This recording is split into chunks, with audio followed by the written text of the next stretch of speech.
You get down with the music behind the music. You will be inspired to think higher, realize your gifts. Join the Musies and Michelle and Gina. Turn this up and through your speakers is the music of music. It is the Muses Behind the Music, and welcome to everybody. I am your host, Michelle Fallon, and I have the esteemed privilege of having a very intimate, beautiful conversation with one I can call friend, who is an artist manager of some very incredible talent in the world today, the String Queens, Matthew Whitaker. I mean, she just has such a plethora of knowledge, experience. Her experience base is nuts, you all. I can't wait for her to be able to share with us because I've got a lot of questions to ask. It is jazz. Can I call you the jazz artist manager, Michelle? Sure. All right, great. Because your roster, I mean, it's extensive, and yet you've got all of these people who really fit into the jazz genre. So, ladies and gentlemen, Musies, I have with us Michelle Taylor, and I'm excited. Thank you so much for joining us this evening. Thank you for having me. I'm so excited. I'm honored. Wow. Oh, great. You. Thank you. I was so happy that you were like, yes, I will be able to do this. Because, oftentimes we as artists, at least for me, one of the major questions that I have always had was about artist management. First of all, I will share that what you all do is really, y'all are the unspoken heroes of the artist. You are behind stage. You remind me of the background vocalists. Everybody isn't always designed to have their notoriety out in the front. So we're 20 feet from stardom. Is that it? Oh. Y'all are stars. You're still stars. I mean, what you have to do for the artist, you're managing their schedules. You're managing your own schedule. Yep. I mean, what an amazing balance. I don't know if you can say that you feel that way, that you have, if that's the main word, that you have to establish balance because you have to take care of it. So share with us a little bit. First of all, I'd love to know how you chose jazz. Why jazz?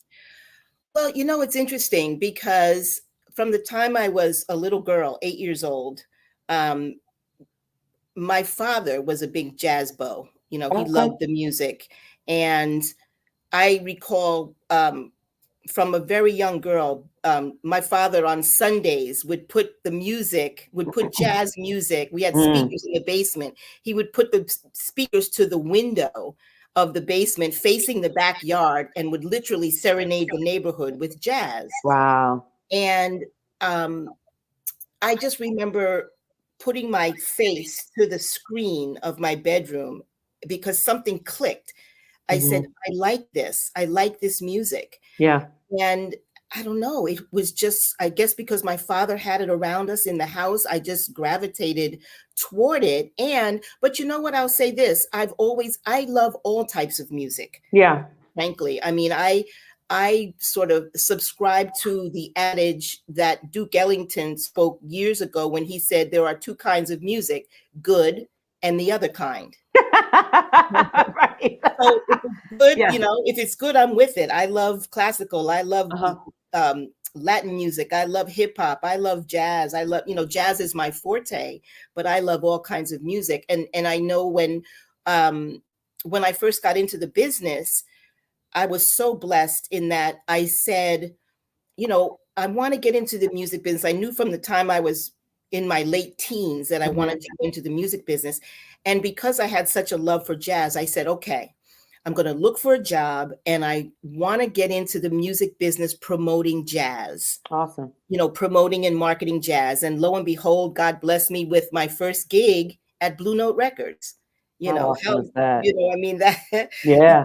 it was an amazing gig, and I learned so much, and then just went on from there. But that's sort of how I started doing jazz. I love the music. I love it. I love the creators of the music. It's just like the name of my company, Passion Music Group. It's indeed my passion. Yeah, that's evidence. So if anybody ever looks at your Facebook page, if we have anyone who are followers of Michelle Taylor, you will definitely know that she is a jazz lover. I mean, all the videos. I mean, doesn't it feel good to be back out in the world and hearing live music? I mean, I was getting a little sense of that while I watched some of the videos that you put up, but now that you are managing all these artists, and how's that feel? How's that really feeling? It's certainly good to be, for the artists to be back out there and have the opportunity to work. During the summer, it's been fantastic because a lot of it's jazz festivals and they're outdoors, which is fantastic. And the presenters try very hard to be COVID safe. Yeah. They try and do what they can to maintain social distancing and checking, vaccinations and so forth. And I have to say that part of the comfort for me and for my clients is that a lot of the venues are vaccination required. Yeah. And so that helps, that really helps. And then too, a lot of the presenters, not only do they require vaccinations, but they also are not operating. Some of them are, but a lot of the ones that we've dealt with thus far are operating with a limited capacity, meaning not 100% full. They're doing half full or maybe 70% full just to keep some sort of distance, So, it's interesting. We're open, but we're not fully back yet. I don't know what that's going to look like, when that will happen, but the whole festival season, has been sort of a hybrid type of season, because a lot of festivals that normally would happen in June were all happening in September. So September was a busy October, busy festival time. And it's just been great seeing artists and seeing other, my colleagues and seeing friends that I haven't seen for 18 months. Yeah. It's been great. And just to be able to hear, and for the artists to get that love and energy from a live audience.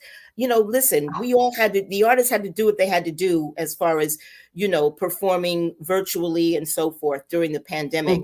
There's nothing like a live audience. There is nothing like it. Nothing at all. Yeah. I was sharing with some people, even about this platform, doing the podcast. The reason that I love to do live, because people have asked, well, why not record it? There's something for me about feeling like I'm a part of the stage. Yes. It's a connection that, with, it being immediate. When you go into a live concert, you're there, you're feeling the energy, the atmosphere, the people, that you don't get that same feeling when, you're doing it pre-recorded and there are edits. I just like the in the moment kind of thing, in and real it's time. Yeah. And and it's a struggle. I, as a vocalist, and I'm in the classical world, it's going to be a rather interesting movement when we're going back in, because most of our venues are indoors. So we're, even in planning right now, we're a little bit frazzled and pulling our hair out and wondering what that's going to look like 6 months down the road for a concert. Right. Do you do without masks? Because we're talking about aggregations of 200 people or even 30 people singing next to each other. You can't social distance like that. And so it's a lot of different changes, but I'm so glad that we're back into the live arena of things. We sort of have to adapt to this new normal. We don't know if, right now, even as I was mentioning about the various venues, you while you are vaccinated, some still require masks Yes. indoors, so it's, who knows what it's going to look like, next spring, summer, and into we don't know, Yeah. you know Yeah. And then there's a level of disappointment, I know, for the vocalists, when we start talking about some of these venues that even though you are vaccinated, you go in and they're still saying mask. I'm a singer. yeah, This right here yes, is all a yes, part of yes, the artistry and the yes, creativity in the moment. And so I'm really, for all of you other singers who are listening and are out there, I know that you all are feeling the pain and you're struggling with that. At least I'm struggling with that, and sure. just making some additional choices into it. But Musies, Michelle, you were talking earlier about working with BMI, um EMI Records, EMI Records. BMI, or Yes, and Atlantic I Records, mean, RCA. I want to know. I want to know personally because what it was like. You have some names here. What it was like to work with Abby Lincoln, diva, She awesome was to she me. was she was regal. To work with, you had an experience when you worked with Abby. She was just, the way she even carried herself, the way she spoke. Yeah. She was just, I mean, I remember riding with her in a limo. I don't think it was a limo, it was just a regular town car, but to an interview. Mm-hmm. And just listening to her talk was just, I Yeah. was just in awe, just listening, because she enunciated, and she was just so, just Poised, man. She is so regal. I just poised. felt Yes. just regal, Yes, she is royalty Yeah, indeed. yeah, Just she was. Yeah, complete she was. royalty indeed. Yeah, And yeah, Shirley Horn yeah, and Betty Carr. I mean, some of the greats that I have watched. I have yeah, gone to Blues Alley and Carter Barron and seen these people in live performance. And yeah, oh my gosh, just been so completely mesmerized by what it is that they do to a song, how they yes, present themselves on yes, stage. And so yes. that's pretty awesome to have had that opportunity working with them. What is the difference between the manager and the agent? I know a lot of people get those confused. Let me raise my own hand, Sure. okay, in getting that confused outside of the pricing for for Well, you all. there's some managers are agents as well. Okay. They do the duo jobs, but that's not something I ever really wanted to do. Management sort of oversees the entire career of the artist. There are many facets to the success of an artist, Mm, and a manager sort of oversees all of it.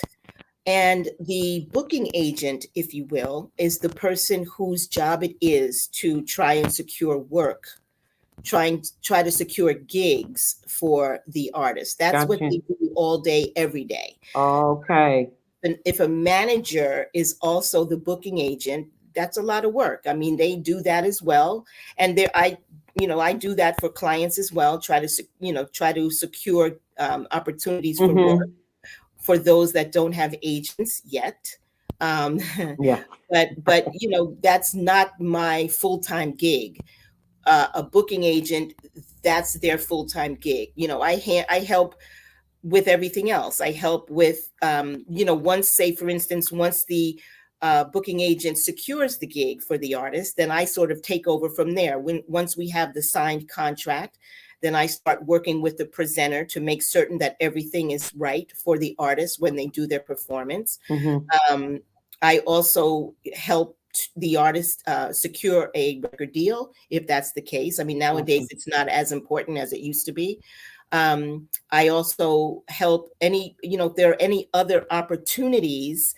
Um, we try to look for other opportunities, other revenue streams, Mm-hmm. other opportunities for branding, all kinds of things. Or we do a lot of the administrative work when it comes to working with the artists and their gigs. We Yeah. We plan touring with the booking agent. There's just so much, and I will say this, one of the big differences that people get confused or may not know is basically the fee structure. Yeah. The fee structure, an agent gets paid a percentage based on the gigs that they book, right? But a manager is supposed to be paid on any type of revenue stream that comes in to the artist. We don't get paid by the gig. We get paid by the revenue stream. What if the artist is, writing a book, or if they get a part in a movie, or, we get a percentage. We're supposed to get a percentage of that. Now, unfortunately with jazz artists, a lot of times those other opportunities are few and far between. So it appears as though the manager is being paid by the gig. But if that's the only source of revenue, then that's what it is. But I think that's the biggest misconception about management and booking agents. Managers don't necessarily get paid by the gig. That's how a booking agent gets paid. So how do we know when it's time? And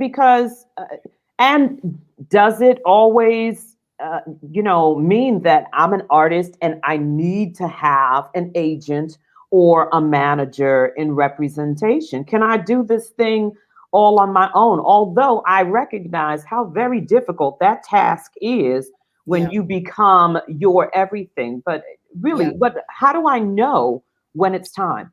Well, a couple of things. One of my dear friends and colleagues once coined the acronym PRICE, PRICE. If an artist is performing, if an artist is recording, if an artist is innovating, if an artist is composing, and if an artist is educating. That is price. That sort of then can give you an idea of whether you feel like you're ready. Because at the end of the day, you have to understand a couple of things. One, a manager, it's a business. Yeah. Business. So if you bring on a manager, just understand that that manager is going to take a percentage off the top of whatever money you get. Right. I was just alluding to before. Also, just because you have a manager doesn't necessarily mean that your career is going to automatically take off. And a lot of people do think so. A lot of people end up getting managers and agents because they believe this is the way for me to become the star. Well, exactly. And it is very hard as an artist to do it all yourself, especially when the artist has to work on their craft. You have to sing, you have to work on your craft. So if you have a lot of business stuff that's getting in between you and your craft, it becomes very challenging. And there are so many independent artists that are doing so well without an agent or without a manager. Right. But it's not easy. And to be frank, I think that there should be, and there should be actually, you should work. You should have the ability to work. If you're doing a lot of work, that's part of when you feel or when it might be time to get a manager. Because if you're doing a lot of things already, so a manager can enhance that. It doesn't necessarily mean, again, that you're going to be, any more successful than what you already are, but we certainly give it our best shot. Right. We have contacts and we have experience and all of that, but I always like to say, past performance does not guarantee future results. Right? So you hear that on commercials, right? It's right. So true because, people may think, oh, Matthew Whitaker, she manages Matthew Whitaker or the String Queens or whomever, and they see them out there doing what they're doing. And then they say, oh, I want her. But that doesn't necessarily mean that same level is going to be attained working with this client, working with this artist. Right. As much as we may try, it doesn't necessarily mean that it's every experience is different. you I know. I like the fact that you even said that you still, as the artist, you still have to work, and I think that some artists might put that aside or forget that that's their responsibility. Like management does not now mean, or having an agent, that you lax. That's That right. means you have to dig into it That's right. all the more. At least 100%. at least to me, that's how I would see it. So you, as the manager, are you looking for something in particular? If an artist comes to you, do you say yes all the time, or are there certain things that you're going to do your research on Sure. and say, "Oh, I definitely would like to have this artist underneath me because they represent some of the principles that I stand on X, Y, and Z." What does that look like for you? Sure. Absolutely. I mean, that's just like the artist will look for something in a manager. Yeah. We managers look for something in artists. And you're right. Oftentimes if and it happens rarely, especially with jazz artists, because jazz artists hustle, they work so hard. It's rare that you find a jazz artist just laying back, laying in the cut, just waiting for things to happen. That just doesn't. Right. We listen, jazz artists work hard. My wonderful creators in the jazz field, they work hard, and because they know how difficult it is for jazz anyway. That old thing, we've been treated like the child that nobody wants to know about. You Yeah. know what I mean? So we don't get the opportunities that pop artists get. So we have to fight for every little thing that we get. And jazz artists understand that. So I have found it. I found it very rare when a jazz artist just kind of sits back and lays in the cut and just kind of waits for things to happen. Hmm. It's a partnership, management and artists. It's a partnership, and I do my part and the artist has to do their part. Um, so, for me, what I look for in an artist, um, of course, talent. I look for talent, and I look for um, someone that's really out there working and making things happen for themselves. Yeah. Because that way it makes my job more. I'm more excited to work with an artist Hmm. that's really out here doing stuff. Let me jump on board and let's do this together. Yes. That's kind of what I look for. I also look for temperament. I was on a panel not too long ago, and someone asked, do you look for talent or temperament? What's Mm. more important? They're both important. Um, but temperament is important as well, because Absolutely. I work really hard. When I work 12, 14, 16 hours a day on your behalf, I don't want to get on the phone with you and you're funky toward me, or I mean, like, I'm We like, don't do funk. we don't do fun. No, not when I'm working every day on your Right. behalf for little to no money, Yeah. basically. I Yeah. do it because it's what I love to do. But talent is one thing that'll get you places, no question. Hmm. But temperament will bring you right down. Because Absolutely. once you get out there and people start feeling, once your reputation spreads that you're, hard to deal with, and that's what they say. Oh, he or she is tough to deal with, or you don't treat people well. Yeah. You have to be kind. Yeah.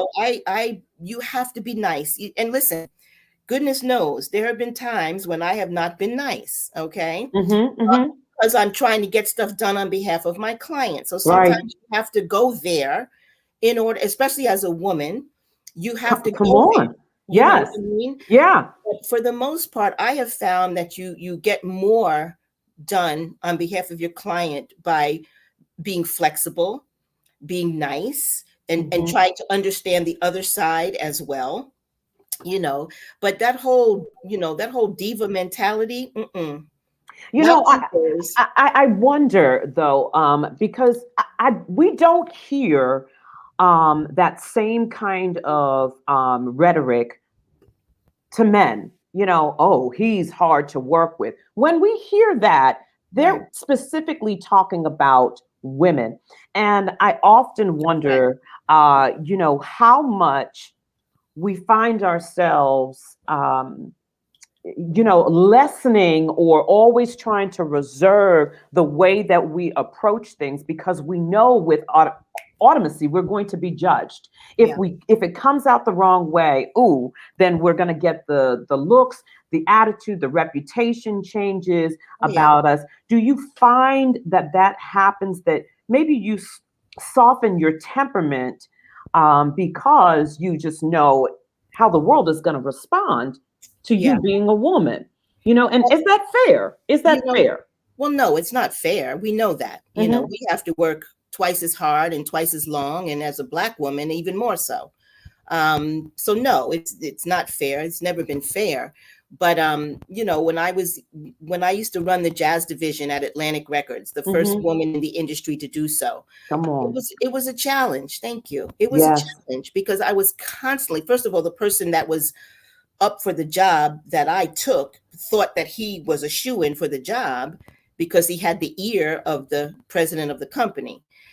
Mm. But, then I came in and got the job, and it was a nightmare working with this person. And I got challenged so much because simply because I was a woman. And even now, I am challenged all the time. Oh, I believe it wholeheartedly. Just recently, I was told that I was difficult. Just recently, I was told that I was difficult, and I really wasn't difficult. I was just asking questions because my information coming from you was incomplete.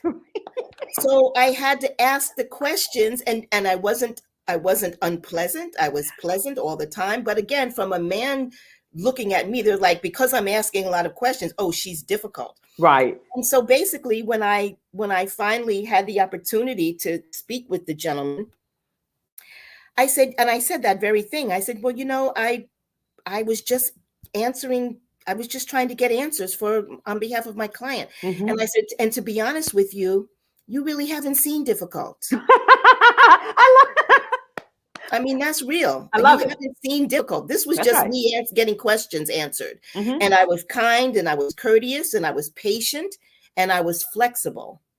But he felt like he needed to pull me aside and tell me that I was being difficult. And I'm like, no, that wasn't being difficult. Mm-mm. Not surprising. I love your answer, though, because you gave him much grace in that answer, too. Because while you were speaking, I'm thinking to myself, my response would have been like, yep, I am difficult. So now can we get back to answering?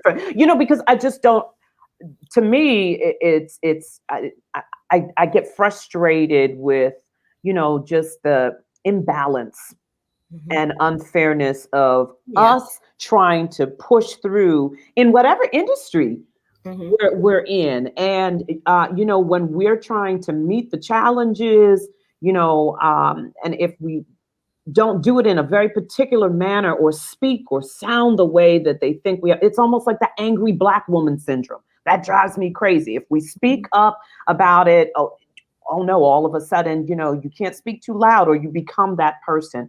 And sometimes I just allow people to settle into that. I'm just going to let you deal with that side of it, because I already know where the heart intent is and where the mind is with that. There was a question that came in that asked about agents and managers being able to organize the artist's musical growth for an album. Or should the artist, already have an idea or plan ready, meaning production, marketing, and the executive plan? Sure. I think the artist should have an idea of what they want to do. If not, then we sit down and we talk about it together. And it also depends on what stage the artist is in. I think, I try not to insert myself too much from a creative standpoint, from a repertoire standpoint. But I do try and help provide some guidance as far as what I feel is necessary for the artist's career at this point. You know what I'm saying? I'm just shifting like if you've been making, records that kind of sound the same, well, it's time to change it up a little bit. Yeah. Or if you're always using, people, maybe you're at a certain level. I'm sorry, my thing is not acting right here. You look great. Okay. I like I said, I am happy and always willing to work with the artist about their upcoming record. If they haven't recorded before, absolutely, we'll talk about what I think and what might be good. If they have a long history of recording, then we'll talk about, well, okay, you've made 3 or 4 records. Let's try to change it up a little bit. I don't necessarily like to talk about repertoire, but I will talk about putting together a record from a marketing standpoint. And I might suggest, an artist or a guest or something like that. But ultimately, it's up to the artist. And if they want my advice, I'm happy to share. Yeah. And if they don't, that's okay too. So I want to also piggyback on, well, go back to something that you were sharing earlier, and just get your thoughts and feedback. I was married to a jazz musician, a dynamic jazz musician at that. And, it's interesting to me that jazz is a music that people all over the world are always trying to learn and mimic the style and the sound of it, and then have their own creativity in the industry. Yet the musicians are still so very underpaid.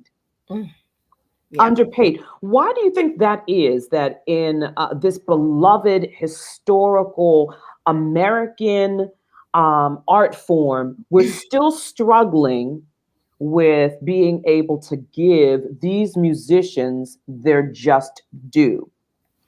It all comes down to, and this is really terrible, but it does. It comes down to dollars and cents. I mean, if a presenter feels, there are a certain amount of artists that have attained a certain level of notoriety that can like sell out a venue, Yes, if you will, and they are the ones that make the most money, because it's about business, especially now. yeah. Especially now since the pandemic. I mean, jazz artists have always struggled. They don't get the same opportunities, as I noted, as pop artists. They certainly don't get paid the same. And the venues are much smaller for jazz artists.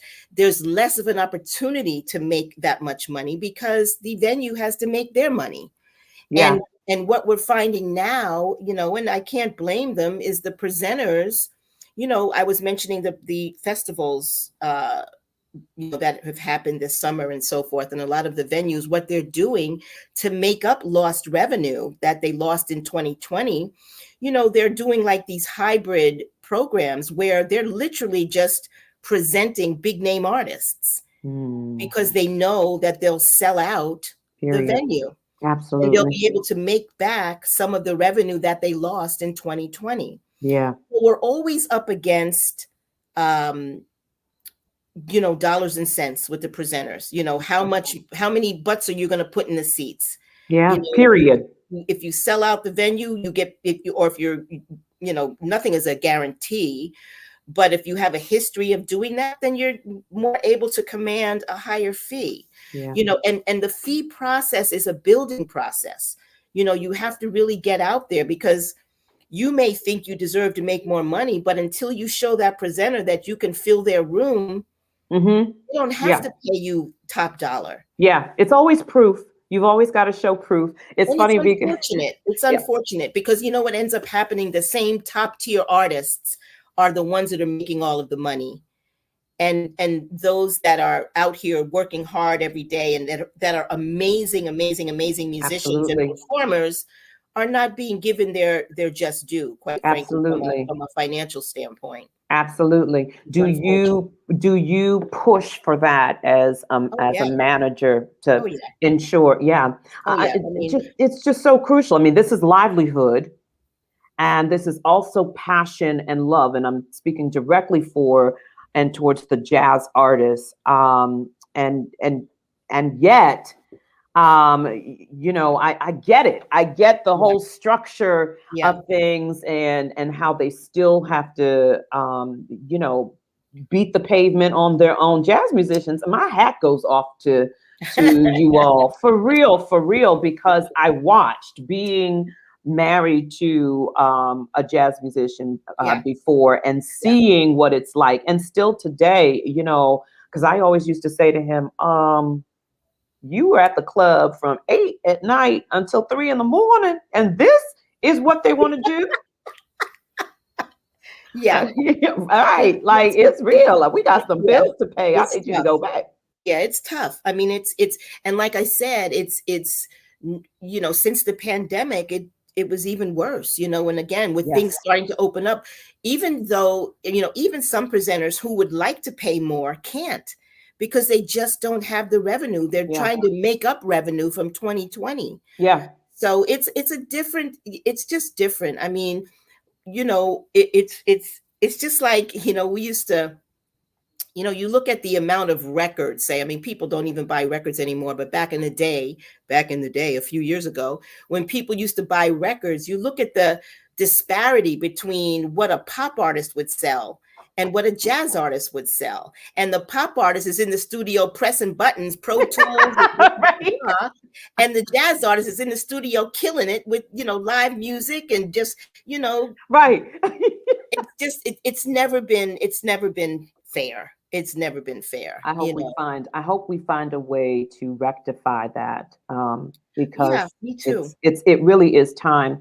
During the pandemic, we all had all kinds of experiences and thoughts, and I will say that there were some great things for me that took place during the pandemic, because it was an unexpected, much needed respite. Pause. Yes. And I was also able to plan and to wrap my mind around things to come, goals that were not accomplished before, but were getting accomplished, and things that I want to set out. How Sure. did the pandemic shape for you? I get it with the performances, but how did it shape for you on a personal and a business level, for maybe the things that you used to do before, pre-pandemic, and then now afterward, you're like, I will never return to that again, because I learned the benefit of whatever this was during this time? Well, you spoke earlier about balance, Mm. and I've learned about how important that is. Even though I work a lot, I've also understand that when I want to do me, I'm going to do me, no matter. That's Right. super important. Yeah. I think from a business perspective, I've kind of came to some goals that I want to achieve down the road. I kind of know what I want to do with my business, and how I want to grow it. I also think I learned from a financial standpoint how to diversify better. Yes. Oh, that's good. Yeah. Because we can't put our eggs in one basket, so they say. Yes. We do have to diversify, and Mm-hmm. I'm learning that. I've learned that more during the pandemic. I'm getting better at learning that now. But I think for me, it's about, on a personal tip, just balance and mental health and taking a break, because I work a lot. I'm Yeah. very blessed with artists that are just doing things. They're Yes. working, they're moving and shaking. It's been a blessing. I've been so honored to work with the clients that I have. They're busy. So when they're busy, I'm busier. Mm-hmm. you Mm-hmm. know, Mm-hmm. but Mm-hmm. I have to, I've learned that I do have to stop Yeah. and take a break. And I haven't quite gotten to the point of taking a vacation yet. Uh-oh. Fix that. I'm working on that. I'm working on that, because it's just the idea of like, oh my gosh, like, I know. but I know, I agree with you. I totally get it. I literally, when I take a vacation, I have to tell everybody and really Right. prep myself. Like the first 2 days, no emails, and it's hard Right. for me It's to hard. not look at the phone, or It's hard. I can't take the laptop. I literally have to isolate myself on an island, on a beach somewhere with nothing else other than It's the hard, water and sand. It it's is. hard. It's hard to disconnect. Like, I might say that I'm going off the grid, but that's hard to do, when you have your phone right there, and your phone's blowing up. And, again, for me as a manager, when I have artists on the road, I have to be available. Yeah. It's not like I can just shut it down. If I have a client in Europe, I have to be available, because if something happens with a flight or a show and now with the added, now we're dealing with all of the COVID vaccine restrictions and all. Yes. And testing and this and that. So it's even more for us that we have to be available, because at any given point in time, I could get a phone call like, oh my God, I can't get out of the airport because I didn't get tested, and you know what I mean? It's so I'm on vacation. Yeah. Sorry. No, but see, how's that going to work? That doesn't work. Right.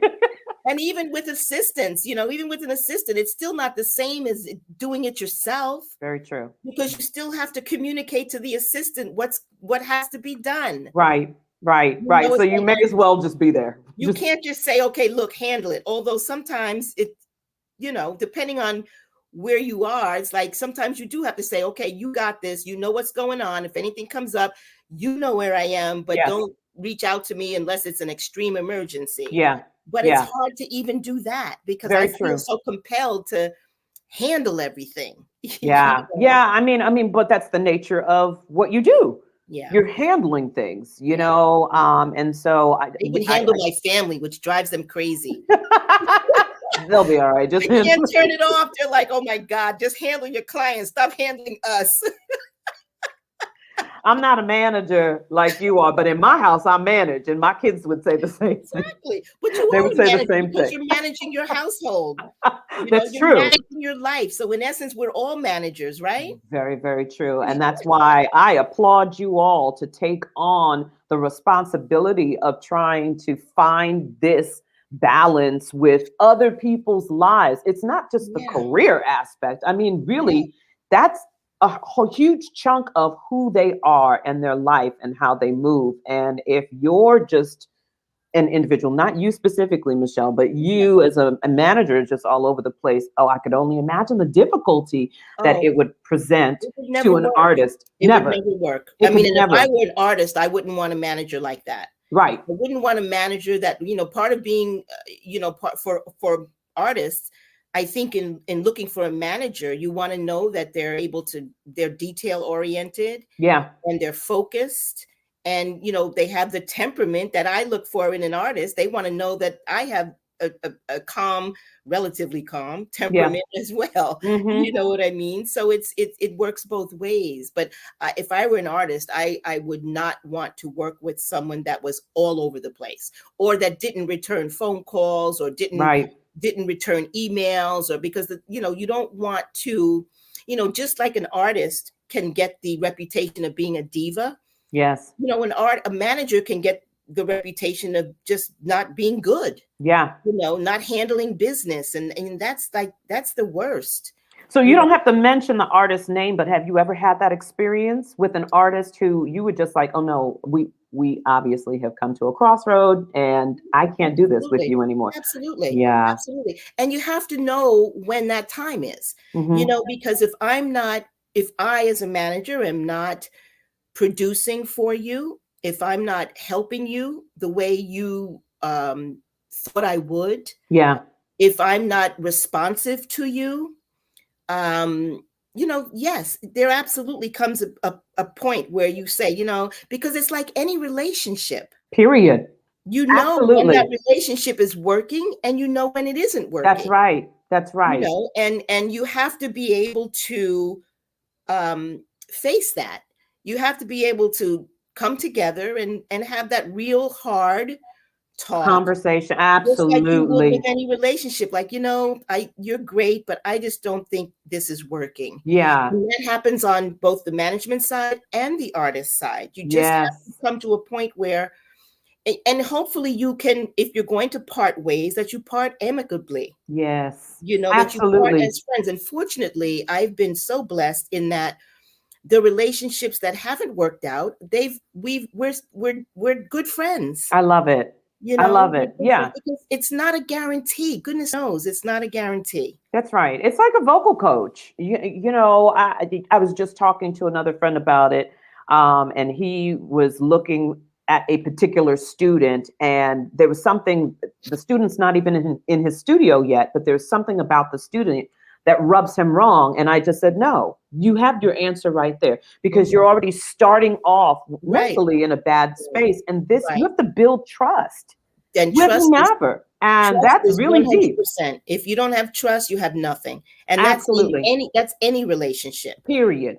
If So the trust is gone, then it's not. You can forget it. You just don't even waste your time. I'm so with you on that. Michelle, one of the things that I was sharing at the top of the season that I wanted to just touch on with all of the guests who come on this season was the theme of telling ourselves that we could. I don't know where that shows up in your life. I can think and assume in spaces like you are a Black woman in an industry that has so very few strong leading Black women sitting in meetings and trying to speak for your clients and receiving commentary that is not worthy of who you really are. I mean, just so many different things. Would you share with us, whether it's personal or business, when was a time in your life that you realized and you said, I have to tell myself I can in order for this to take place, whatever this is? Well, you know what? I think that was when I made the transition to Atlantic Records when I was running the division. I went from working for a boss to being the boss. Yeah. And that was one. I will say that was one. So that was like, okay, I can do this because I had all of the experience necessary. I was good at my job. And I said, yeah, and I love jazz. So this makes perfect sense. But then there's another time when, after having been at Atlantic for 3 years, they had a huge layoff. And usually when a company lays off a lot of people, they get rid of the ones that make the most money first. Sure. That sounds like even in education, teaching, gotta go. So you know what? I think I was they had 3 major layoffs, and I was in one of them. Wow. And I was so blindsided by the layoff that, I found myself without a job. I was like, wow, this is new. And I went through the emotion of not having a job and having worked in the industry for so many years. But over the years, so many artists had asked me to represent them, and I never could because I was working at a label. Right. So I think one day I went through the emotion of not having a job, and then the next day I said, I'm starting my company. I love it. I love it. I said, I can do this. And that was 27 years ago or something. Yeah. So that was the time when I said to myself, you can do this. Just step out on faith. I had a credit card and a second bedroom. And that's what it was. That's what it was. My credit card financed it, and I sat in my office in my second bedroom and was just rolling. You got to be willing to take the risk. That's what I just heard with that, like with having the credit card, of knowing that we have to invest in ourselves. Yes. In order for us to reap the benefits of whatever it might be. Some of us are so afraid to take the risk of self-investment, whatever that looks like. And I learned from someone many years ago, that was kind of old school in thinking about being your own manager and your agent and your promoter and your everything and so forth and so on, and what it was like to put on concerts. And that was self-investment. Sure. because sometimes there wasn't a packed house, Sure. and I spent a hell of a lot more money Sure. on all of what went into that. But the benefit was where I am today That's it. because of what Yes. I did so many years ago. So that's Yes. awesome. There are some other young women who are listening in right now and they're looking at you and they're thinking, oh my gosh, I can do this too. I mean, she Absolutely. took the risk. What is something that you would share with an individual who might be considering going into management? Being that they like to be in the background of things, but really they're a huge part of the foreground, but they're making things happen for other people. It's such a selfless giving Yes. journey that you are in, career, Yes. passion, profession. What would you share? I would probably say, first of all, if you really want to do it, you have to feel it in your heart. If you really, because it's a lot of work, Mm-hmm. it's a lot of hours, it's a lot of work. And if you're passionate about it, um, and it's funny, you have to be okay with being behind the scenes because there's one star, and that's your client. Yeah. It doesn't matter what you do behind the scenes, you're behind the scenes. And that's something that sometimes I have found that people want to get into it because they want to just be the star, they want to be side by side with their client in the limelight, and that's really not what it's all about. You know Yeah. what I mean? So I would say be comfortable with being behind the scenes, be comfortable with not being patted on the back every time you do something, Wow. and follow your passion. If that's what it is, then go for it. You have to work hard. You can't be intimidated, because, it's Yes. listen, it's a tough gig. Mm-hmm. It's not something that if you don't have a thicker skin, it's just not going to work, because that's just this industry, Michelle, this industry It will will eat you alive it will chew you up and spit you out. And if without a you don't care. have the heart for it, if you don't have the temperament for it, then it's not, you should choose another profession. Yeah. But it's a beautiful thing. I get so much joy when I see my artists on stage performing, or they're in the Mm-hmm. studio recording, or someone comes up to them and wants to take their picture, or give them a hug, or whatever the case may be. That's where I get my joy from. I Yeah. get my joy, when I know that my client is on stage and having an amazing performance because of the groundwork that I laid to make it easy for them to do Yes. so. It makes me so happy. So I think that you really do have to be okay with that, working hard and not expecting to be in the limelight, because your reward is seeing your artist in the limelight, Yeah. Yeah. right? And I tell you, I love the fact that you just said that, you get the joy off of knowing that, when the artist is up there performing and they're enjoying themselves, the work that you did to allow that to happen. Because we as artists, that's all we want. We really and truly just want to be able to create on stage Right, right, and allow the other people who are working with and for us to handle that so that we right, have the opportunity to right. do that. It is so freeing. It Yes, really is so freeing. And I'm appreciative of what you do, Michelle, and I'm glad that we could just have the moment to have a conversation. There are a million and other things that I would love to just ask you about, but time sure, always goes crazy. of course. Matthew Whitaker is going to come. You're lucky to have him because outside of his talent, he is such a beautiful person, Yeah, a real beautiful person. And because I know the string queens also personally and well, yes. the temperament, it's so easy to see how all of these people are connected with you. Oh, that's beautiful. Honestly, Thank you. because you all share a very similar energy, and that's what makes this thing, at least from the outside looking in, it Yeah, thank makes you. it work, and It's it is beautiful. beautiful. Yeah. Yeah, When it yeah. works, it really works. And it's a beautiful feeling, and I love working with all of my clients. I love, Hmm. Matthew's just a joy. Yes. And his family is just a joy. They are beautiful The people. Queens are just beautiful. They're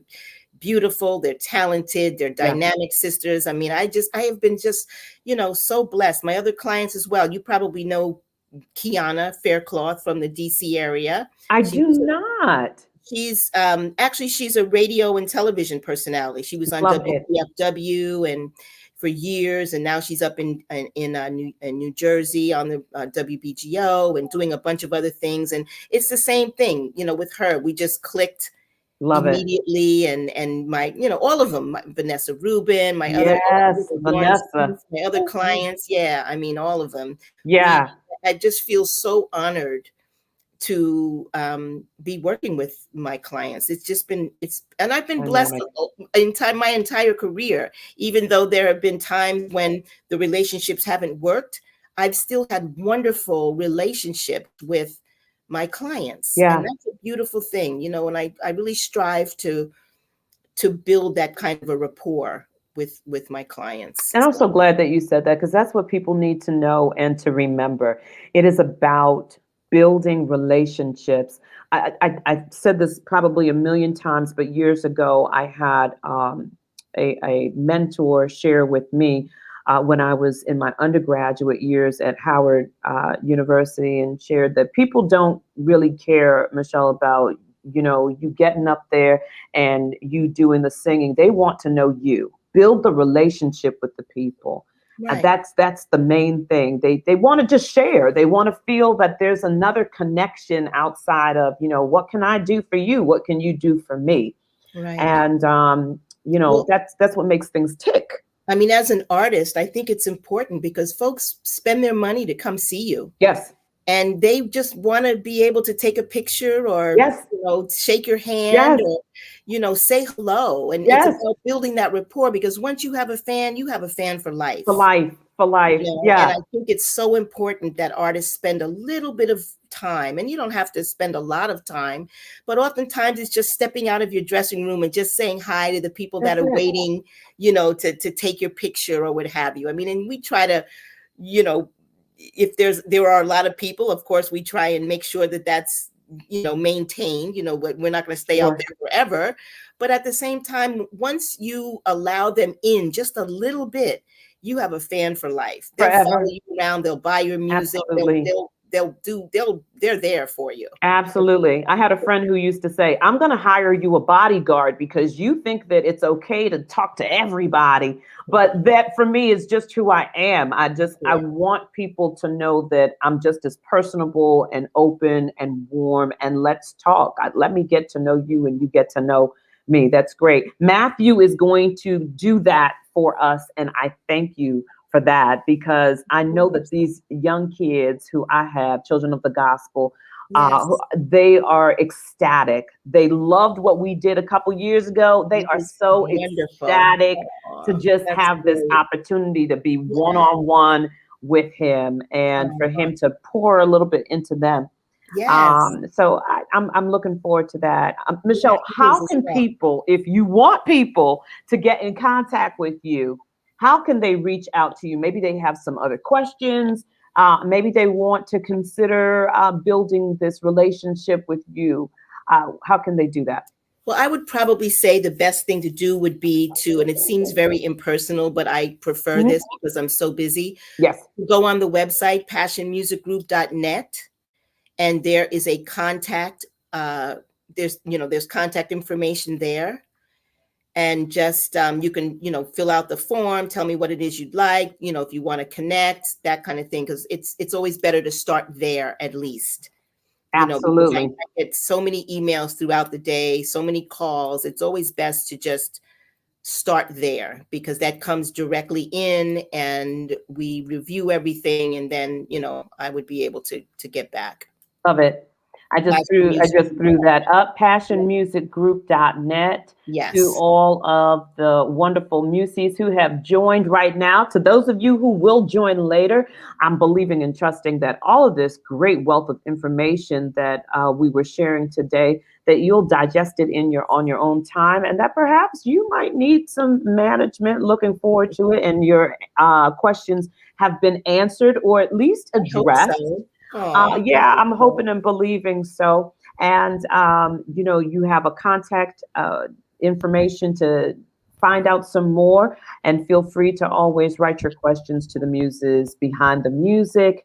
yes. Facebook, on IG, on where else are we on YouTube? Wherever there So you would fabulous. like. Thank Awesome. you, Michelle, for what Listen, you do. This is awesome. thank you. I appreciate it. I'm so glad you were able to do it, Michelle. I am. Thank Now, you for Michelle, you asking. spelled your name. You spell your name. I know it was not your fault, but you spell it with the two L's. Isn't that the only way? I mean, because we're friends, I'll let you slide, but it's really Michelle with two L's, quite honestly.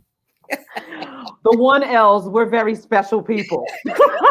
Listen, at the end of the day, all Michelles are special people. Period. Period. As my kids at school say, that's on per. I don't know what that means. Somebody said that out there. Anyway, thank you so much. Thank you, Musies, for joining us this Thanks, evening. everyone. Yes. It's been a joy. I will see and talk to you real soon. In a couple weeks, Matthew Yes, you Whitaker will. concert at Lincoln Theater, October October 15th. 15th. I'll be there. Looking forward to it. Thank you Blessed so much. be to you all. Thank Peace. you. Blessings.